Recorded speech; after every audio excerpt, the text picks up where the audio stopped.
Mule, a Jamaican love story. Once upon a time, in the bustling, sun drenched town of Ocho Rios, there lived a strikingly beautiful woman named Marcia.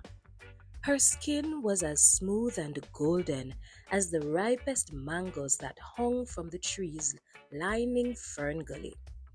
When the morning sun hit her, she seemed to glow, drawing attention wherever she went. Marcia's eyes, the color of deep brown sugar, sparkled with a kindness that matched the warmth of her spirit. She had everything one could wish for: a flourishing business on Main Street, the love of her friends, and a charming little home nestled beneath towering coconut trees and vibrant red hibiscus. Yet, despite her outward perfection, a shadow loomed over Marcia's life. While she had so much, there was one thing that she yearned for with every beat of her heart: a child of her own. Her home, though lovely, felt empty without the sound of tiny footsteps and the laughter of a baby. Marcia's friends were all mothers. She had watched them cradle their newborns and saw how their babies cooed in their arms. She had been to countless christenings and children's birthday parties where joy overflowed. But for Marcia, every event was a reminder of what she lacked. For years, Marcia sought answers. She visited every doctor from Kingston to Montego Bay. The long, winding roads would stretch out in front of her, framed by swaying palms and the scent of sea salt hanging in the air. She traveled in hope, only to return home defeated. The doctors all told her the same thing: she was barren. Their words echoed in her mind like the crashing waves against the cliffs, filling her heart with despair. At first, her friends and neighbors were sympathetic. They assured her that her time would come. But as the years passed and her belly remained flat, their pity turned into whispers. The lively market of Brownstone, once a place of joy for Marcia, became unbearable. The market was filled with the smell of fresh fruits, juicy berries, sweet soursop, and ripe bananas. But the sharp sting of gossip was even stronger. Poor Marcia. She'd hear someone say, their voice carrying on the breeze, "She's so beautiful, but what good is it if she can't even have a child?" "Every man in Ocherius has turned their back on her," another voice would chime in, each word like a dagger to her heart. "Who would want a barren woman for a wife?" The whispers followed her everywhere, growing louder with every passing day. The men who once admired her from afar no longer looked in her direction. Marcia's beauty seemed invisible in the eyes of a community that prized fertility above all else. There was one man, Joseph, who had courted Marcia years earlier. He had once been sweet to her, bringing her fresh ackee from his farm and making her laugh with his stories. But even Joseph, who once seemed so genuine, had turned away.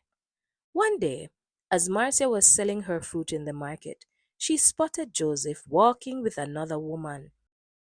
She smiled at him, hoping to rekindle their friendship.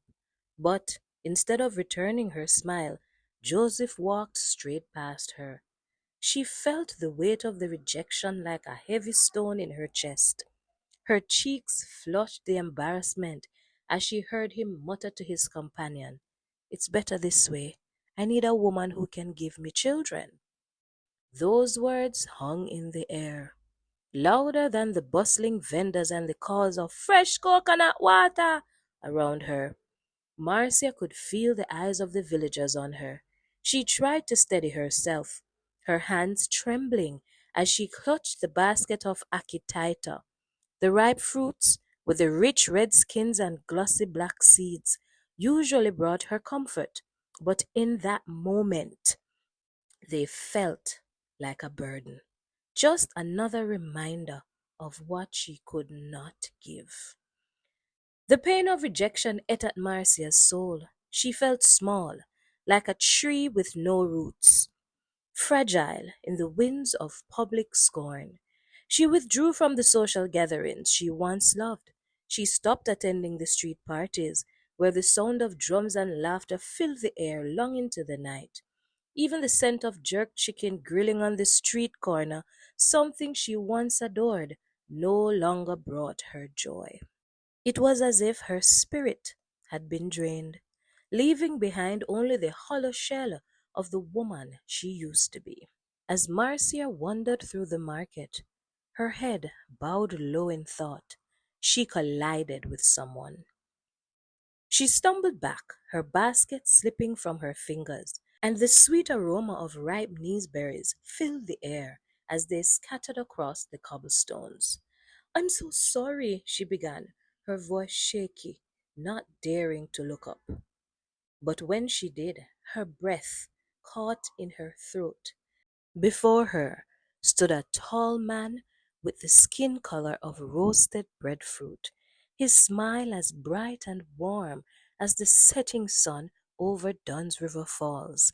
His eyes, dark and deep, held a kindness she hadn't seen in years. No need for apologize, man, the man said, his voice smooth like honey dripping from fresh honeycomb. Me shoulda look where me a go. The man was Prince Isaiah, heir to the throne of the Kingdom of St. Mary, a land known for its lush rolling hills and the juiciest berries in all of Jamaica. Stories of the handsome prince had traveled far and wide, but Marcia never imagined she would meet him, especially not in such a way. She hurried to gather the scattered fruit, her face flushed with embarrassment. But Prince Isaiah knelt down beside her, helping her to pick up the fallen berries. From that day on, Prince Isaiah found reasons to return to Ochereos, each time seeking out Marcia. They walked together along Pineapple Street, the air thick with the sweet scent of fresh jelly coconut and the buzz of market vendors calling out their wares. Under the shade of the tall lignum vitae trees, they talked for hours. Isaiah was drawn to Marcia's strength, her resilience in the face of hardship, and her kindness, which had not faded despite the cruel words that surrounded her. As the weeks turned into months, Marcia found herself falling for the prince. His laughter became the soundtrack to her days, and his presence filled the empty spaces in her heart.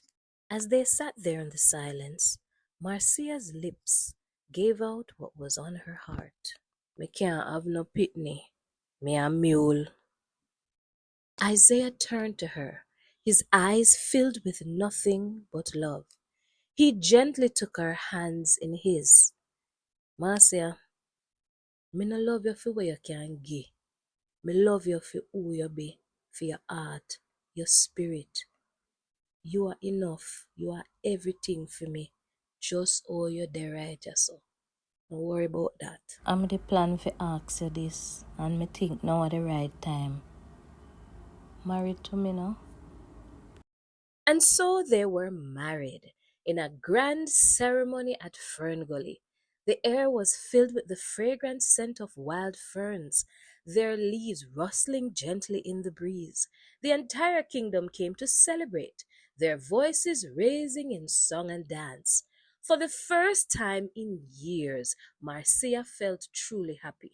But deep down, a small part of her still ached for the child she had longed for all her life.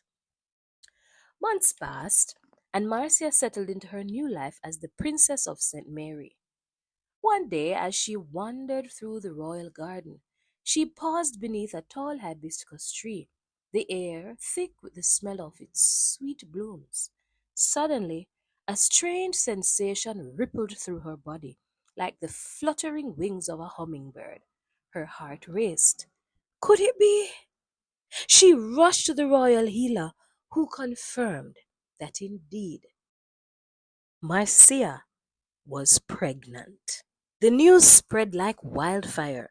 The kingdom erupted into celebration, with the smell of roasting yams filled the air and soursop juice flowing freely. When the time came, Marcia gave birth to two healthy baby boys, with Isaiah's bright smile and her own fiery spirit. They named the boys Amario and Nico. Amario meant miracle, and Nico meant blessed one.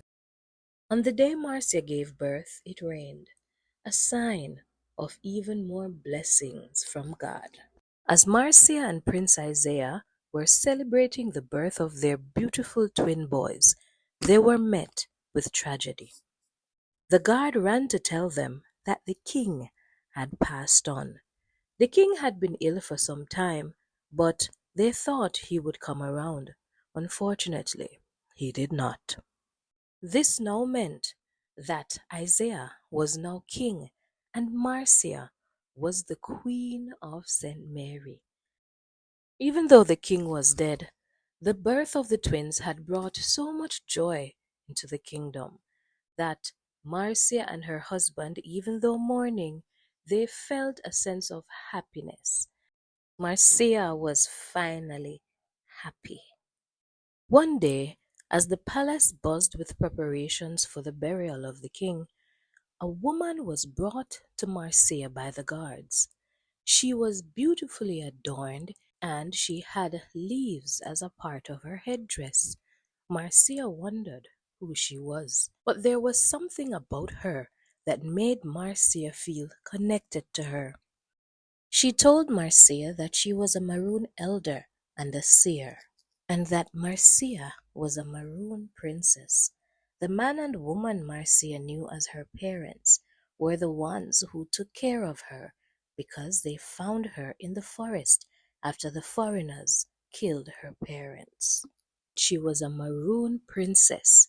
Her destiny was to have children only by royalty, and that is why she was thought of as barren in her community. But that's not all. The woman told Marcia that Ocherius was now under a great curse because the land was upset with all the people who had mocked and rejected Marcia. The fruit trees were no longer bearing fruit, and the waters had dried up. The people who mocked Marcia were all sick with an illness that no doctor could cure. The only help they can get is if Marcia goes to the cockpit country to find the healing cacafat plant. Marcia, cradling her newborn twin boys in her arms, felt the weight of destiny on her shoulders as the seer's words echoed in her ears.